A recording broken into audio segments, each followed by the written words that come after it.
Okay, so today the first thing we're going to do is we're going to talk about the difference between qualitative and quantitative data. So the first thing we're going to talk about is qualitative data, and qualitative data is data describing the attributes or properties that the data possesses. Okay? Now, attributes and properties is something that's not numerically related. So for example, if we were talking about like the colors or like the data, if we took the data of what colors people are wearing today, so we could say Carson is wearing white and Marissa is wearing black and Elizabeth is wearing red, that would be qualitative data. Okay? Qualitative describes properties and attributes. So colors, textures, something that cannot be measured. All right? Now the other kind of data is quantitative. Quantitative data is the value of data in the form of counts of numbers. So that would be like heights, weights, something that can be represented with a number. Okay, something that can be represented with a number.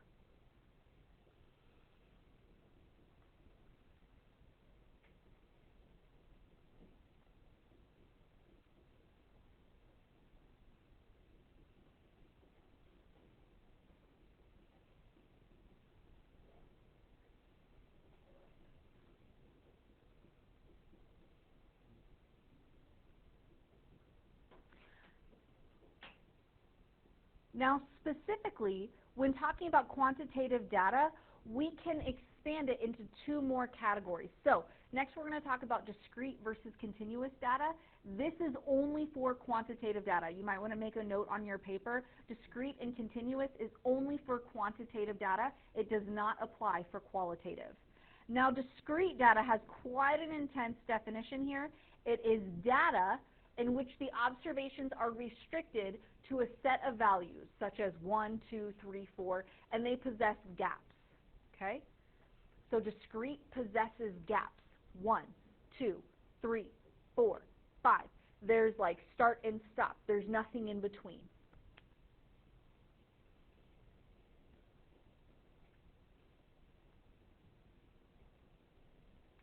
So a really good example of discrete data would be like counting the number of people in a room. Because in this room we could count 1, 2, 3, 4, 5, 6, 7, 8, 9, 10, 11, blah, blah, blah. We can't have like half a person or 2/3 of a person. So discrete is very, very specific. There's gaps in the data. You cannot keep going.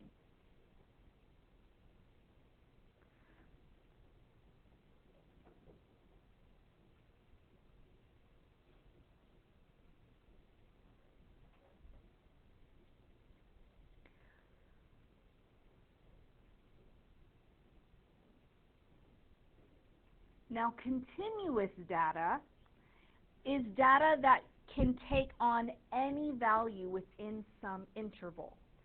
So this is data that does not possess gaps. A really good example would be like the weight of each person in this room. So if you were to get an exact weight, I could weigh 140.1234963 pounds. That's continuous. There's allowed to be decimals. There's allowed to be in-between. Does that make sense? The difference between me and someone else could be like 0.00003 pounds. That's continuous. All right? So discrete has gaps. Continuous does not. Okay? Discrete has gaps. Continuous does not.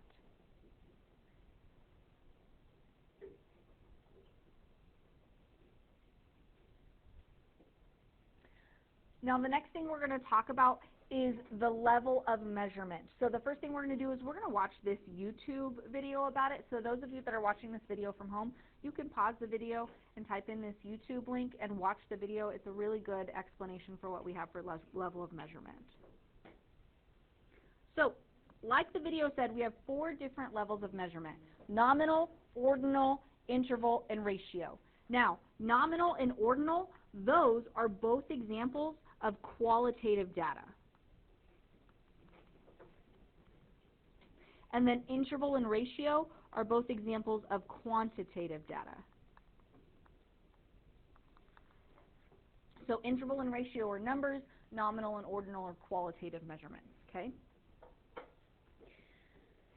Now, the definition of nominal data is that it's data that represents whether a variable possesses some characteristics. So the video gave examples of like the seasons of the year: fall, winter, spring, summer. Okay? They're categories that you can group the days in, but there's no specific order. If I were to ask you what season comes first, there isn't really an answer because the seasons keep going. There's no necessary order.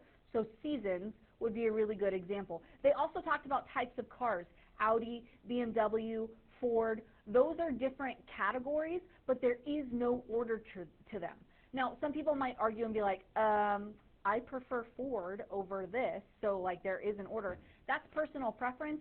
That's not something scientific. Does that make sense? Now, the next one is ordinal. Ordinal is still qualitative data, and it still represents categories, but they have to have some sort of order. So an example that they gave was like if they were asked you to rate your meal. So like you had the levels of disgusting, and then unappetizing, and neutral, and then it said tasty and delicious. They were still qualitative answers, but there's clearly an order from least to greatest. It said from positive or from negative to positive, but you can still order it. So ordinal takes those qualitative categories and it gives it an order, hence the name ordinal. Are we okay with that? Now, when it comes to quantitative, this is where things get a little bit confusing because people are like, interval and ratio, I don't really understand. They can both be numbers. The key to it is that ratio has meaning to the zero, okay, has meaning to the zero. So interval was data that could be ordered, and the arithmetic difference is meaningful. The zero is arbitrary. The zero doesn't mean anything. So good examples of this would be temperature, but this is very important, only in degrees Celsius or in degrees Fahrenheit, okay? Now here's why that works for interval. If I tell you outside that the temperature is 0 degrees Fahrenheit, does that mean there is no temperature, there is no weather? No. The 0 doesn't mean that it's not there. The 0 is a measurement. There's still a ratio. Like we still know that 0 degrees is less than 50 degrees, so we know that 50 degrees would be warmer, but 0 does not mean there's no weather because we can still go below it. I can still have negative 20 degrees, so the 0 doesn't really mean anything. Are we okay with that? Now ratio, on the other hand, still it's really important that you have that ratio comparison. So like 0 is less than 50, which is less than 100. But here's what's important about ratio. The 0 has meaning. So a really, really, really good example of ratio is length. Because if you have a length of 0, that means something. You can't go below that. It's 0 inches long. It's not there. The 0 has meaning.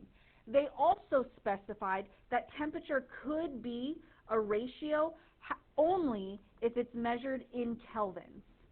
And the reason for that is 0 degrees Kelvin is the absolute lowest that we can go, like in general. You cannot go lower than 0 degrees Kelvin. So that 0 has meaning. Are we all okay about that? Do we have any questions about the levels of measurement? Okay, we use levels of measurement quite a bit. So if you struggle with like trying to figure out what is what, please come talk to me. I would love to help you. So next what we're going to do is we're going to go through some of these examples. This example says, identify the following variables as discrete or continuous. Now discrete, again, means that it has gaps. Continuous means that there can't be gaps. So on part A, it says the number of doctors who wash their hands between patient visits. What do we think, discrete or continuous? Discrete, because we cannot have 5.5 doctors, right? We cannot have in between. It's 1, 2, 3, 4. That's a good discrete measurement. Part B says the amount of liquid consumed by the average American each day. Good. This one would be continuous because, you know, Lainey might have 4.5 liters and I might have 4.51 liters. Okay, that's in between. That's good. Part C, the weight of a newborn baby at a local hospital. Good. That one's also continuous. 7.1 pounds and 7.12 pounds. There's a big difference there. That's continuous. Part D, the time it takes a person to react to a stimulus. No? Good, continuous. And then part E, the number of voters who favor a particular candidate. Discrete, very good.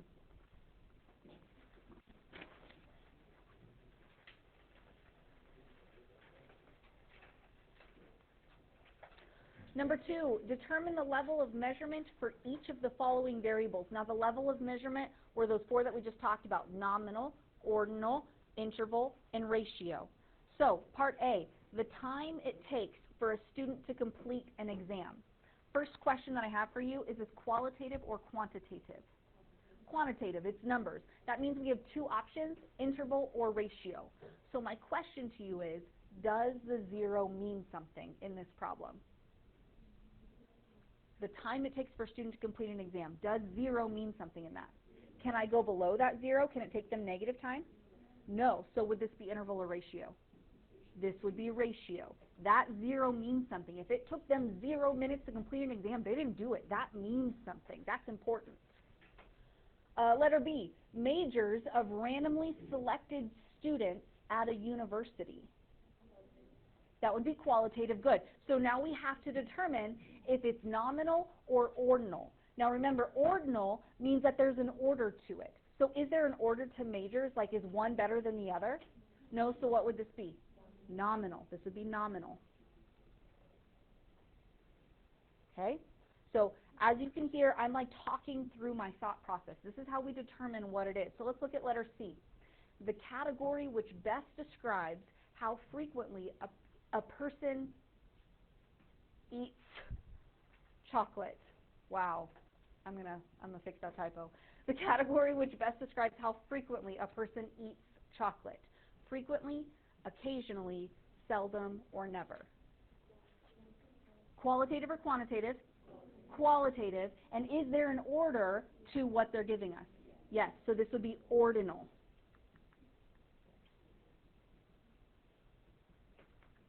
Okay?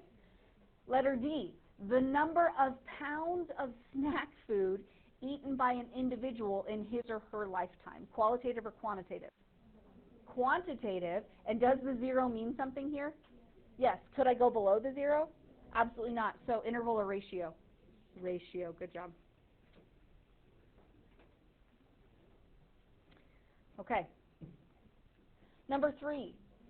The results of a study investigating the nutritional status of mid-19th century Americans were reported in The Height and Weight of the West Point Cadets, Dietary Changes in Antebellum America in the Journal of Economic History. Cool.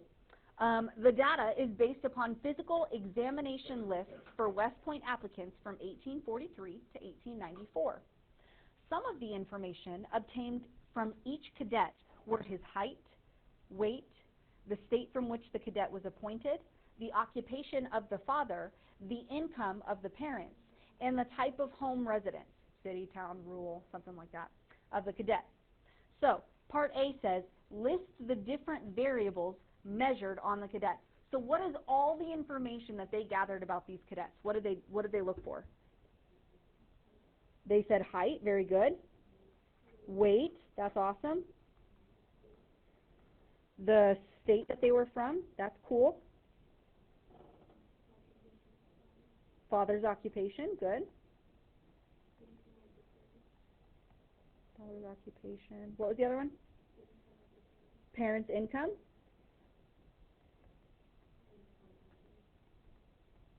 And type of home residence, okay?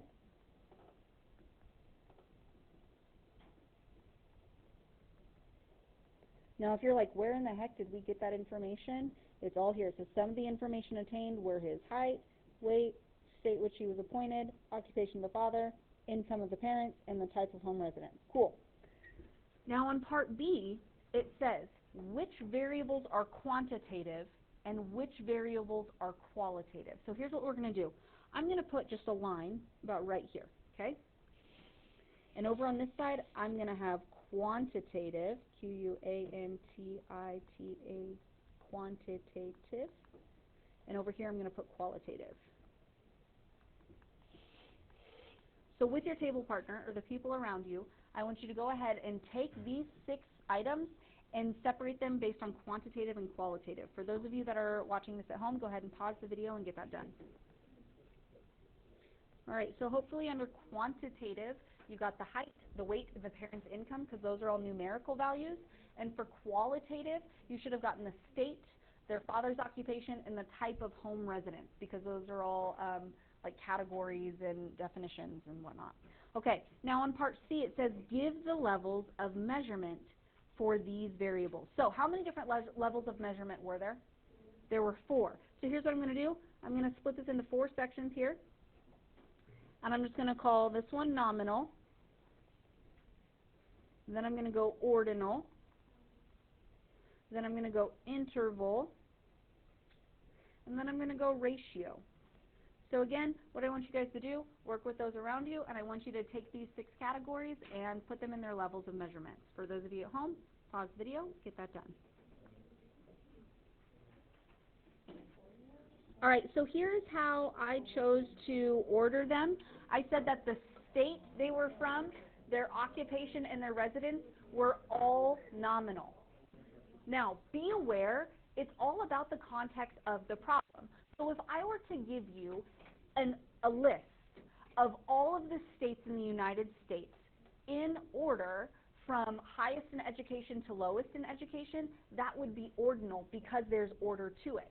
But they didn't say like anything about the state. They just said, where are you from? What state are you from? That's nominal. They're not saying being from Kansas is better than being from Kentucky. Does that make sense? Yes. So residence was specifically the type of residence, city, town, or rural. They're not saying that living in a city is better than living in a small town. Okay? Now, you're probably thinking in terms of size, but we still don't know if that's like what they're meaning. They just wanted the type. Now, I said there was no order, there was no interval, but ratio I had height, weight, and income. All 3 of those were ratio because having 0 really meant something. If you had no height, that's bad. If you have no weight, that's bad. You can't have negative. You can't go past that. And if you have no income, if there's 0 income, that means you have nothing, and that's a problem. Okay?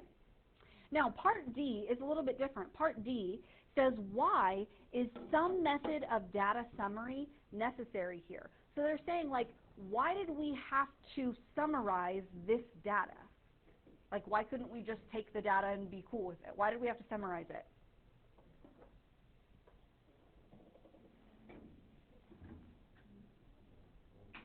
There's a lot of information here, right? A lot of information was gathered. If they just gave you a list of every cadet with all of this information, would it make any sense to you? No. So we needed to summarize it because so much information was there. We couldn't make any conclusions without that summary. Does that make sense? So what we're going to say is a lot of information was gathered.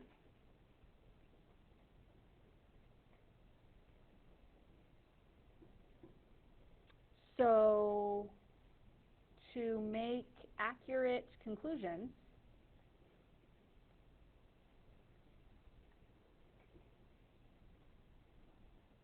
I don't know why my pin's not working here. A summary is needed.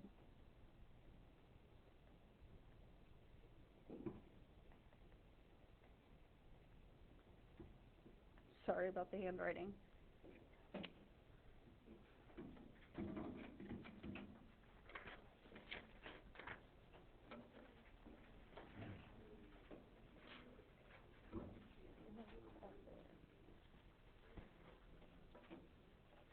All right, so the next thing that we're going to talk about is the difference between a time series data and cross-sectional data, okay?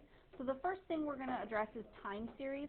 Time series data originates as measurements usually taken from some process over equally spaced intervals of time, okay?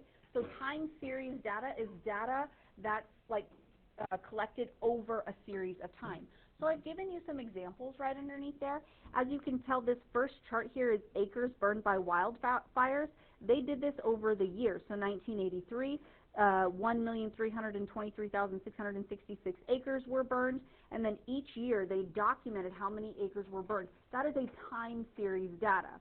Another example is over here at the American League Batting Championships batting averages.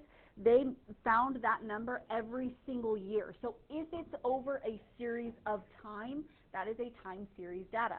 So in time series data, if the data varies around some central value and has approximately the same variation over the series, it's called a stationary process.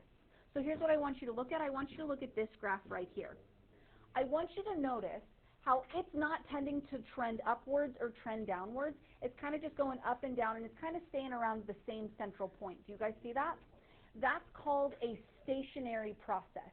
It's not going it's not going up, it's not going down, it's just kind of staying around that same central value right here. That is a stationary process.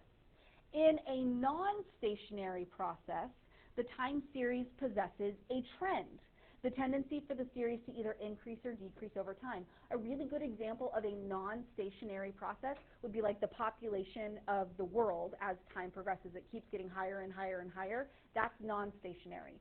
So stationary is focused around a central point. A non-stationary follows a trend. It either goes continuously upwards or continuously downwards. We all okay with that? All right, the next type of data that we're going to talk about is cross-sectional data.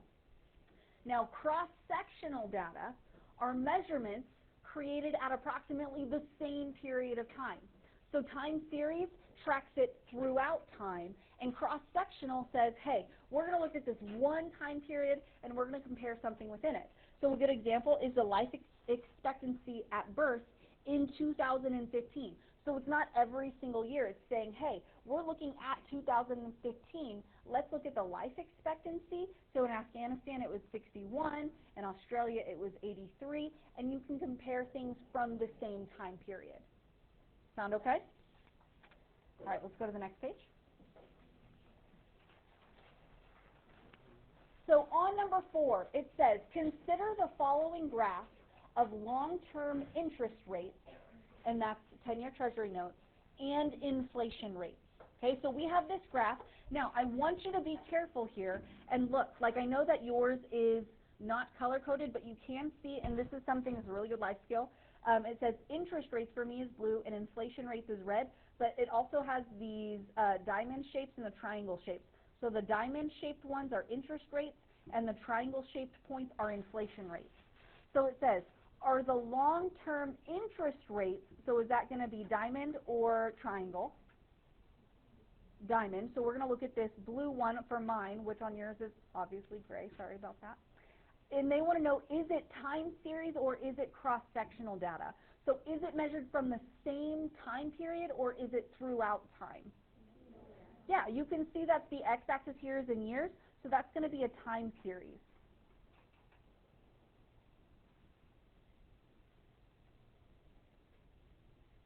Then part B says, are the inflation rates, so is that going to be diamond or triangle? Triangle, so it's going to be this red one here for me. Is it time series or cross-sectional? Yeah, they have the same x-axis. They are both time series.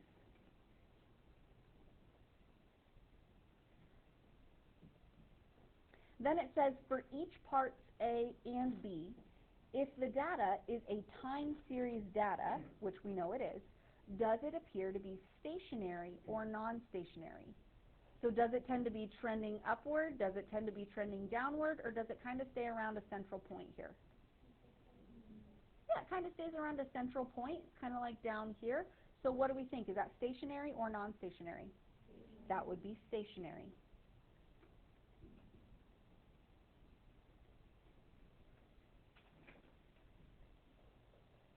Okay, so let's look at number 5.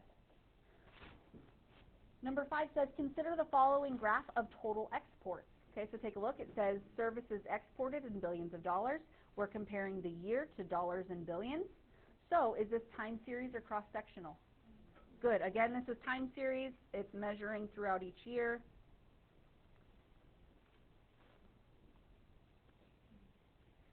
And it says if the data is time series, which we know it is it stationary or non-stationary? This one's non-stationary because it's tending to trend upward. It's trending upward. So that would be non-stationary.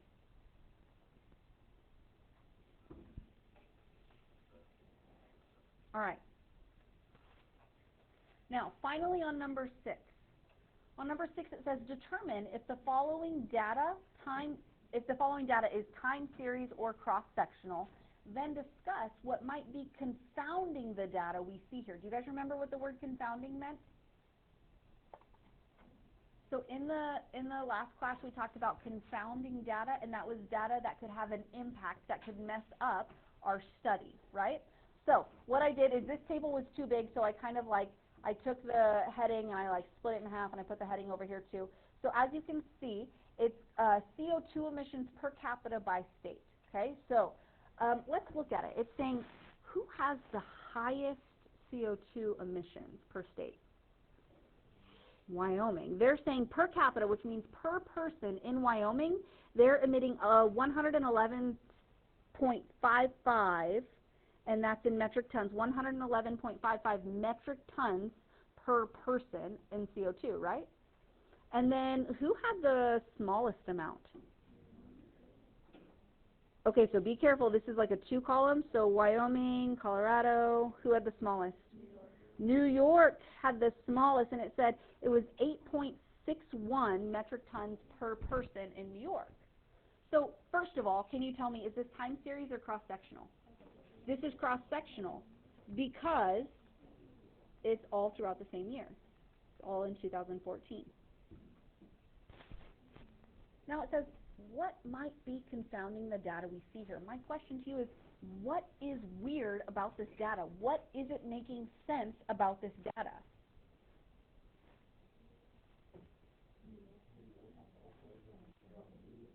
Oh, say that again. New York has a lot of buildings, so like, why is it lowest on the list? Say that again. It's per capita. What does that mean? Per person. So New York has way more people than, say, Wyoming. So where it looks like Wyoming is like a real issue in our country, and it's like, why are you emitting so much CO2? Do you really think they are? No, they have way less people. So what's really messing up our data here is the term per capita.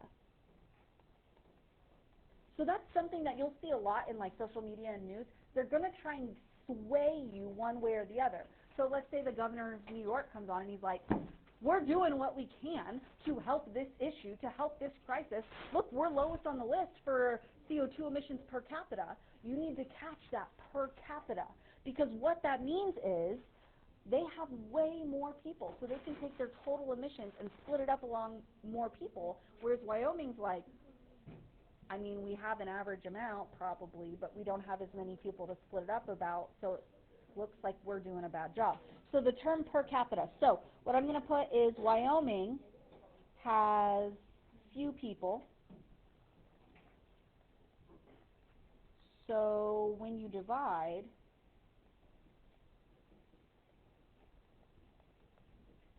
the average up, it's more per person.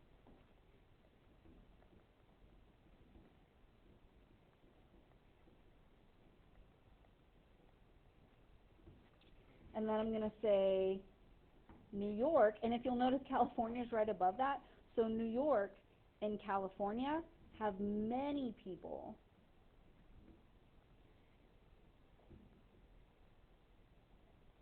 To disperse the average out.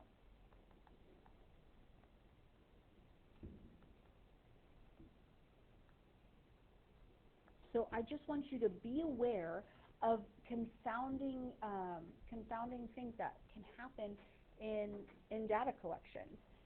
What people are going to do when they're collecting data and they're giving you this information is they clearly want you to see it their way. Our job is to look at the information as a whole.